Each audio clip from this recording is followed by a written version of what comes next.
Hello বন্ধুরা, philosophy study mind channel তোমাদের সবাইকে স্বাগত জানাই। আজকে আমি তোমাদের ক্লাস 11-এর সেমিস্টার 1-এ যে সাবজেক্ট ফিলোসফি রয়েছে, সেই ফিলোসফি সাবজেক্টের যে ইউনিট 1 রয়েছে তার নাম হচ্ছে ইন্ট্রোডাকশন টু ইন্ডিয়ান ফিলোসফি, মানে হচ্ছে ভারতীয় দর্শনের ভূমিকা। তো এই ভারতীয় দর্শনের ভূমিকার মধ্যে টপিক নাম্বার হচ্ছে 3। কী আছে টপিক নাম্বার 3তে? জ্ঞান লাভের 6টি পদ্ধতি, প্রমাণ সম্পর্কে ভারতীয় তত্ত্বসমূহ। তো জ্ঞান লাভের যে 6টি পদ্ধতি রয়েছে, সেই 6টি পদ্ধতি আমি একবার বলছি, তোমরা ভালো করে শোনো। প্রথম পদ্ধতির নাম হচ্ছে প্রত্যক্ষ, 2 নম্বর হচ্ছে অনুমান, 3 নম্বর হচ্ছে শব্দ, 4 নম্বর হচ্ছে উপমান, 5 নম্বর হচ্ছে অর্থাবত্তি এবং 6 নম্বর হচ্ছে অনুপলব্ধি। তো এই 6টি পদ্ধতির মধ্যে আমি 5টি পদ্ধতির ভিডিও তোমাদেরকে দিয়েছি। যদি সেই 5টি পদ্ধতির ভিডিও তোমাদের দেখার ইচ্ছা হয়, তাহলে আমার ফিলোসফি স্টাডি মাইন্ড চ্যানেলে গিয়ে সেই ভিডিওগুলো তোমরা দেখে নিতে পারো। তো আজকে দেখো 6 নম্বর পদ্ধতি নিয়ে আলোচনা করব। 6 নম্বর পদ্ধতির নাম কি? 6 নম্বর পদ্ধতির নাম হচ্ছে অনুপলব্ধি। তো এর সম্বন্ধে আমি কিছু পয়েন্ট করেছি, এই পয়েন্টগুলো তোমরা পড়লেই বুঝতে পারবে যে অনুপলব্ধি জিনিসটা কি জিনিস। ঠিক আছে? তো দেখো, এটি হচ্ছে জ্ঞান লাভের শেষ পদ্ধতি, মানে হচ্ছে অনুপলব্ধি হচ্ছে যে জ্ঞান লাভের 6টি পদ্ধতি রয়েছে, তার মধ্যে শেষ পদ্ধতি হচ্ছে অনুপলব্ধি।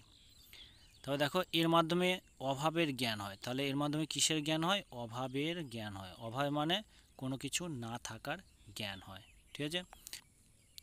তাহলে দেখো, এই পয়েন্টটা আমি সংজ্ঞা দিয়েছি, সংজ্ঞাটা পড়লেই ভালো করে বুঝতে পারবে।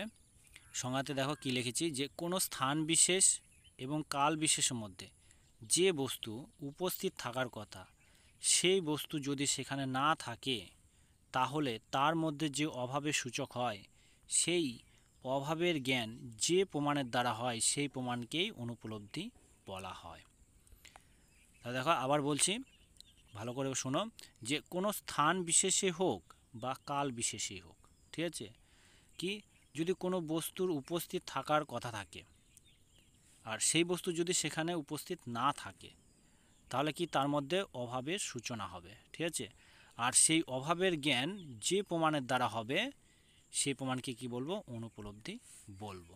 ঠিক আছে? যেমন উদাহরণ দেখো দিয়েছি, যেমন দর্শনের ক্লাসে দর্শনের শিক্ষকের অনুপস্থিতি।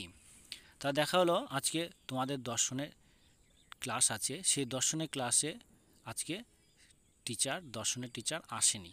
তাহলে কি এই যে না থাকার যে অনুপস্থিতি, না থাকার যে একটা অভাব, তাহলে এই যে এর মধ্যে যে জ্ঞানটা হচ্ছে না থাকার জ্ঞান, এটা হচ্ছে অনুপলব্ধি। ঠিক আছে? বোঝা হলো? যদি বুঝতে অসুবিধা হয় তাহলে কমেন্ট বক্সে নিচে কমেন্ট করে জানাবে। আর যদি ভিডিওটা ভালো লাগে তাহলে লাইক করবে, বেশি বেশি করে বন্ধুদের মধ্যে শেয়ার করবে, আর চ্যানেলটি অতি অবশ্যই সাবস্ক্রাইব করে রাখবে পরবর্তী ভিডিও পাওয়ার জন্য। আজকের মতো এতটুকুই।